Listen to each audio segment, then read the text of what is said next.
मैं बीच में तो नहीं आ रहा। नहीं नहीं, दूर तक नहीं है।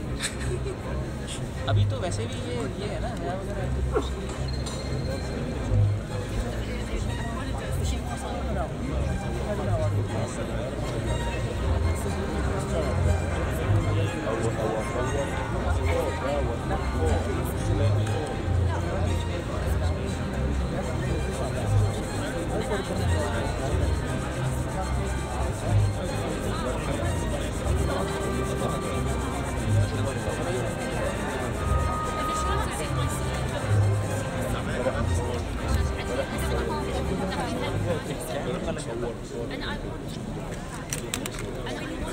أصحاب السمو والمعالي والسعادة، الحضور الكريم، يطيب لي أن أدعو حرم صاحب السمو الشيخ محمد بن راشد آل مكتوم نائب رئيس الدولة رئيس مجلس الوزراء حاكم دبي رعاه الله، صاحبة السمو الملكي الأميرة هيا بنت الحسين سفيرة الأمم المتحدة للسلام ورئيسة المدينة العالمية للخدمات الإنسانية إلى منصة الحفل لتلقي كلمتها، فلتتفضل سموها مشكورة. Your Highnesses, Excellencies, distinguished guests, we are honored to invite to the stage UN Messenger of Peace and Chairperson of the International Humanitarian City, Her Royal Highness Princess Haya Bint Al Hussein, wife of His Highness Sheikh Mohammed bin Rashid Al Maktoum, Vice President and Prime Minister of the UAE, ruler of Dubai, to deliver his speech.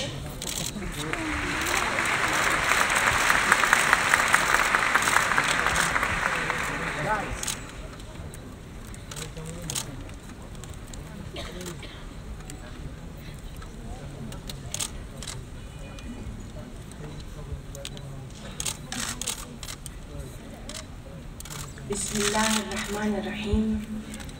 صاحب السمو الشيخ محمد بن راشد آل مكتوم نائب رئيس الدولة رئيس مجلس الوزراء حاكم دبي، أصحاب السمو والمعالي والسعادة، الحضور الكريم، السلام عليكم ورحمة الله وبركاته.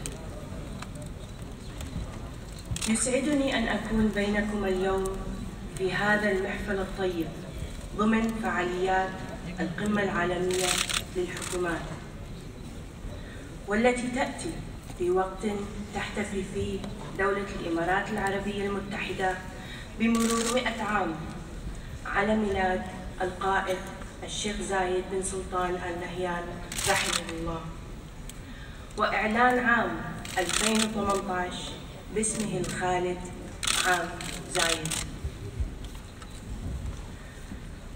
وخير ما يعكس الصورة الحقيقية لصاحب القلب الكبير ورجل العطاء زايد قصيدة صاحب السمو الشيخ محمد بن راشد آل مكتوم، والتي جاء فيها: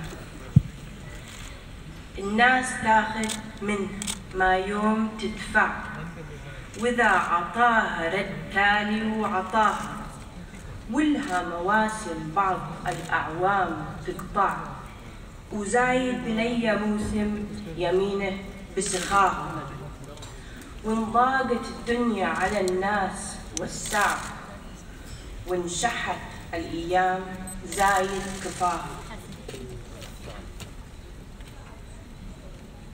الحضور الكريم، أقف أمامكم اليوم لأشارككم قصة إنجاز جديدة تضاف إلى سجل دولة الإمارات العربية المتحدة البراق والحافل بالإنجازات، والذي جاء بناء على توجيهات صاحب السمو الشيخ محمد بن راشد آل مكتوم، وأعلنتها من على هذا المنبر العام الماضي بضرورة التعاون وتبادل المعلومات في المجال الإنساني.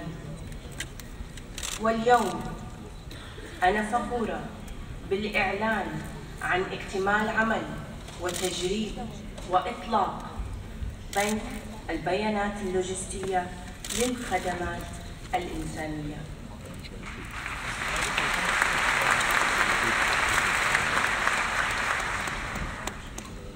هذا البنك سيتولى تسهيل عملية جمع المعلومات وتبادلها بصورة فورية بحسب احتياجات المناطق المنكوبة الفعلية وضمان إرسال المساعدات اللازمة بسرعة ومهنية.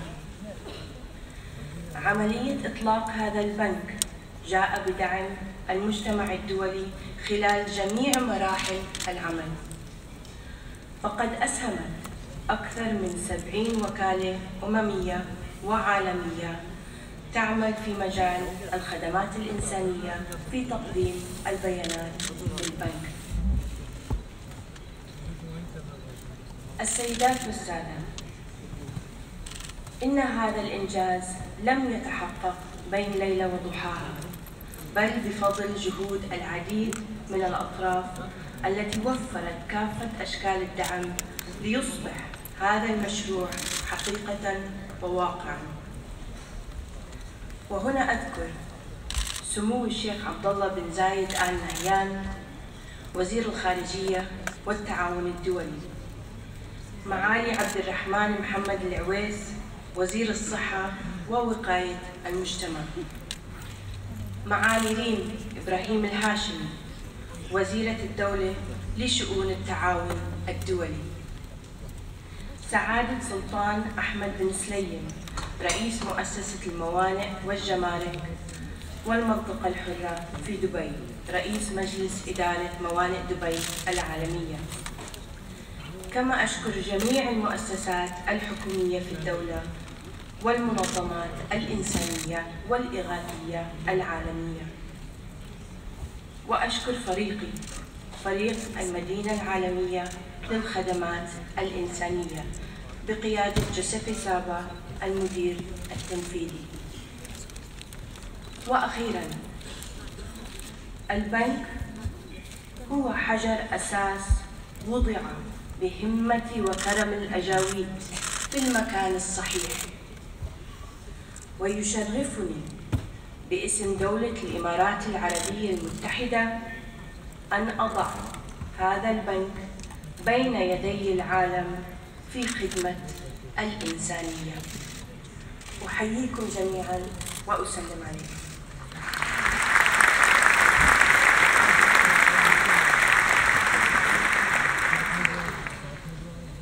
لنشاهد معاً هذا الفيديو الخاص ببنك البيانات اللوجستية للخدمات الإنسانية.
Realization of the humanitarian logistics databank's incredible potential will depend on dedication, determination, and drive, not only of the organizations within the humanitarian sector, but of individuals.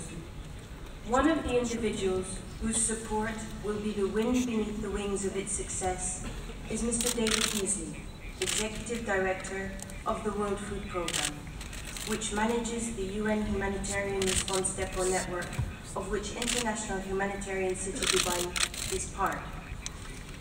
Executive Director Beasley's enthusiasm for the databank is limitless, and he has the dedication, determination, and drive to help ensure this initiative reaches its full potential.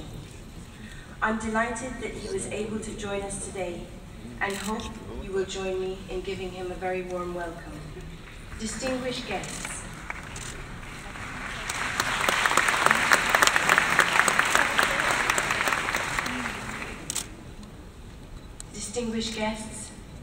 Executive Director of the World Food Programme, Mr. David Beasley.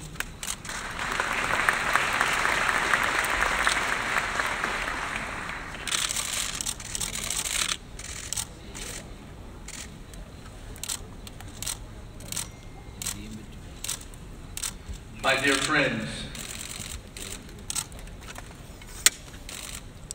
815 million people in the world today go to bed hungry every day. 110 million people in the world today, every day, go to bed not knowing whether they're going to have another meal tomorrow. Millions of children whose lives are at stake, dying every day. Every 5 seconds, a child dies because of hunger. In the world today, there's over $300 trillion of available wealth. Should one child in the world today go to bed hungry? In the United States alone, the stock market has increased by over $6 trillion in the last year. Should one child go to bed starving in any given day? I had a question asked to me on international television just a few weeks ago. After the interview, the reporter asked me, said, "Mr. Governor, you've got the greatest job in the world, saving lives, children all over the world." And I said, "My friend, I do. But let me tell you what you haven't thought about. I don't go to bed every night thinking about the children we saved. I go to bed every night thinking about the children we didn't save." So when we don't have the resources to achieve our objectives, then we have to decide which children eat and which children don't eat, which children live and which children die. I said, "How would you like to have that job every day?" He was quite shocked. But it's a reality of what happens when people of wealth don't step up, but all the natural resources that we have in the world are not utilized for the benefit of the most vulnerable, the poor, the needy, the least of these. And so when we come together like this, and not just talk about things, but actually do things. I see a lot of chit-chat in the international circles. I come from the government sector, the private sector. I like to see things get done. And this is why it's so exciting to be here. Sheikh Mohammed and Princess Haya, what you've done here is reality. What you've done, and not just here, but just in the last year, in my experience as the Executive Director of the World Food Program, whether it's a hurricane that's like Irma or Maria that hit the United States, that hit the Caribbean islands, it devastated the lives of hundreds of thousands of people. You work with us in pre-positioning telecommunications and high-energy biscuits and very critical food that saved literally hundreds of thousands of lives. But you also work with us and other organizations, whether it's OCHA or UNHCR or IOM, in helping us deliver much-needed food to the Rohingya, a people who've been massacred and butchered by Myanmar. You have stepped up when others haven't. You've been there when the need was there. But it's not just about money, it's about technology, it's how we use the infrastructure that's available in this 21st century. And we experienced this just literally last year when we had the hurricanes, and Mark Lowcock with OCHA, and many of us were on the phone saying, what do you have available? What do you have available? And we were doing this by phone, and it was taking time. Imagine what would happen if all this is in a central database so that we could go online just like this and pre-position and move needed supplies in any given location in the world. And this is why this logistics databank is so very important. You see, providing money for food is one thing, but also providing the necessary infrastructure so that we can achieve objectives, which means we save lives, is critical. When I sat with Sheikh Mohammed and Princess Haya just a matter of weeks ago, I knew very clearly that this was not just a matter of the head. This was a matter of the heart. You see, when it's just a matter of the head, we have war and conflict and misery and suffering. But we have a matter of the heart. We change lives. And we save lives. And the dreams of children become true. And so on behalf of not just the World Food Program, but the United Nations, and our friends and NGOs and other governments around the world, Sheikh Mohammed, thank you so very much for this commitment, this dedication.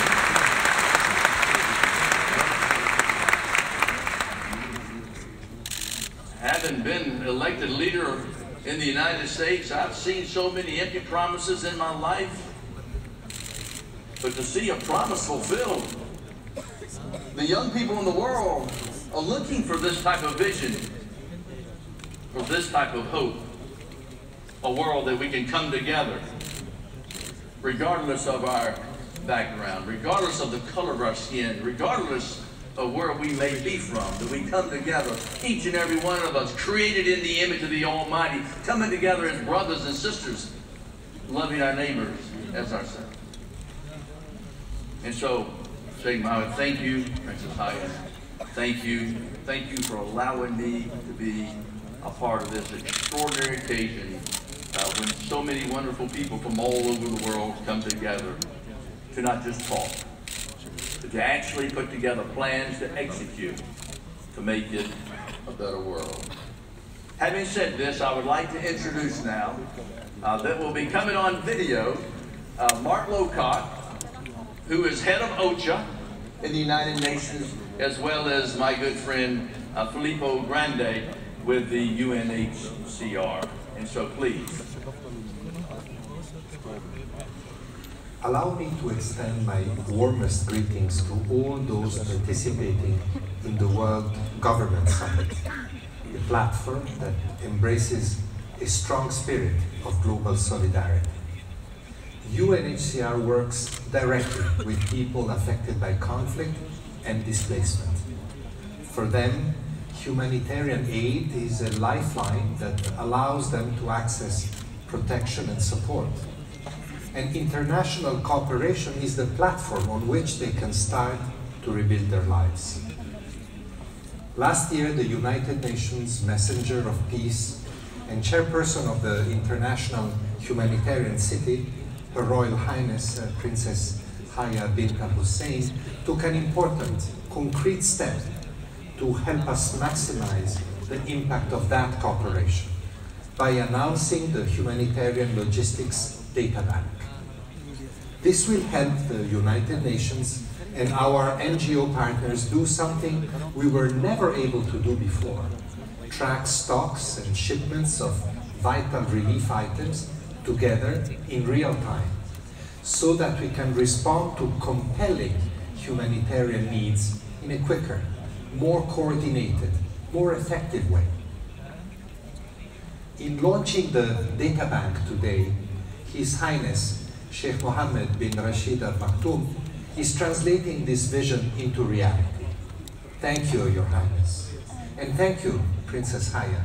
I commend the United Arab Emirates and its leadership for being at the forefront of innovation for humanitarian action through concrete, practical action that has a real impact on the lives of people in crisis. I came to Dubai last November and I came to see Her Royal Highness Princess Haya at the International Humanitarian City, and of course visited the world's largest humanitarian warehouses. And she told me about the Humanitarian Logistics Databank project, and it's a fantastic project. The deal is that if a disaster strikes, people will be able to see what supplies are where. So if you need the high-energy biscuits, if you need the vaccines, if you need the medicines, if you need the shelter, it'll be absolutely transparent to everybody what's where. And that means help will get to the people who need it faster, more cheaply, more lives will be saved, suffering will be relieved. So it's a terrific initiative and it has my full support.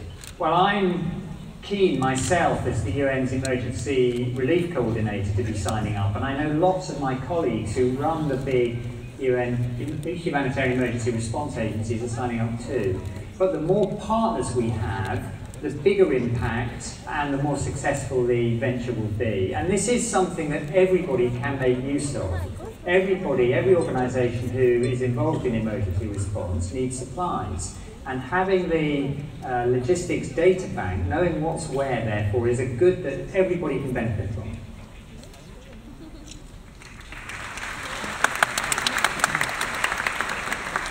والآن وبهذه المناسبة التاريخية يسعدني أن أدعو السيد مارك لوكوك وكيل الأمين العام للشؤون الإنسانية ومنسق الإغاثة في حالات الطوارئ، والسيد ديفيد بيزلي المدير التنفيذي لبرنامج الأغذية العالمية، السيد الحاج آسي الأمين العام للاتحاد الدولي لجمعيات الصليب الأحمر والهلال الأحمر لينضموا إلينا على منصة الحفل لتوقيع رسالة النوايا الحسنة.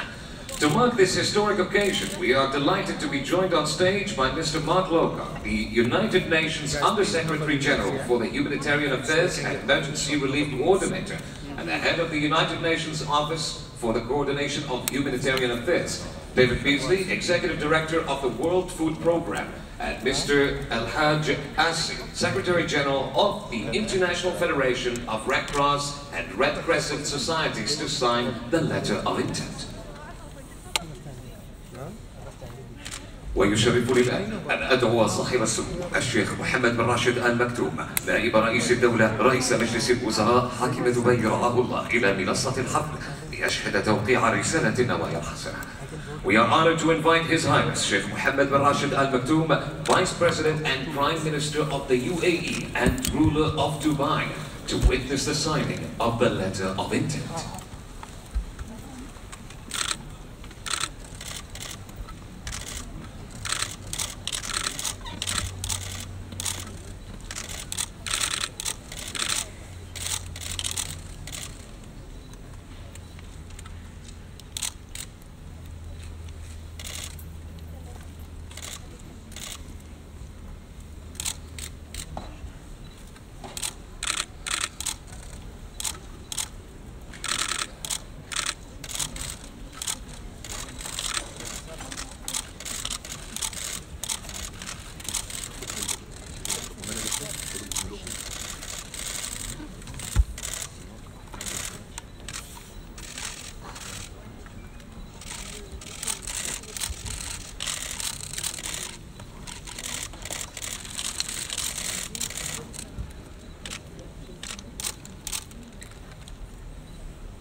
شكرا لكم سيدي صاحب السمو. Thank you, Your Highness.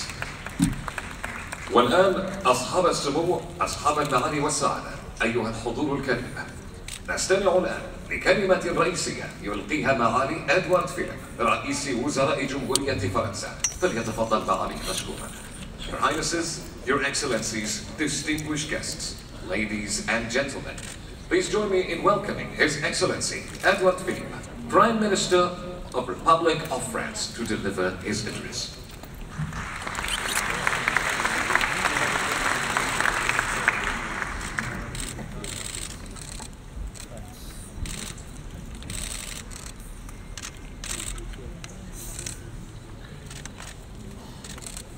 His Highness Sheikh Khalifa bin Zayed Al Nahyan, President of the United Arab Emirates, President, Prime Minister and Emir of Dubai, His Highness Sheikh Mohammed bin Zayed Al Nahyan, Crown Prince of Abu Dhabi, Vice Supreme Commander of the Armed Forces, Ministers, Excellencies.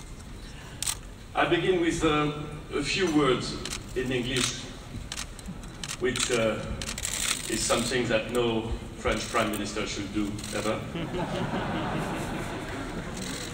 But still, I'll do it. To express what a great privilege it is to participate in the opening of this new edition of the World Government Summit. The World Government Summit has now become an important international meeting, and I want to thank His Highness Sheikh Mohammed bin Rashid Al Maktoum for his invitation. Here, today, and for the next 2 days, we will discuss what governments can do for their citizens. That question has been on the mind of most of those who attend this conference and on my mind for some time. And since I was appointed Prime Minister of France 8 months ago, it has become my daily priority to find the best answers for the people of France. As Prime Minister, I focus all my energy, patience, and political will toward the pursuit of these answers. This is my long-term goal. My short-term goal is to end any suffering my English has caused by now switching to French.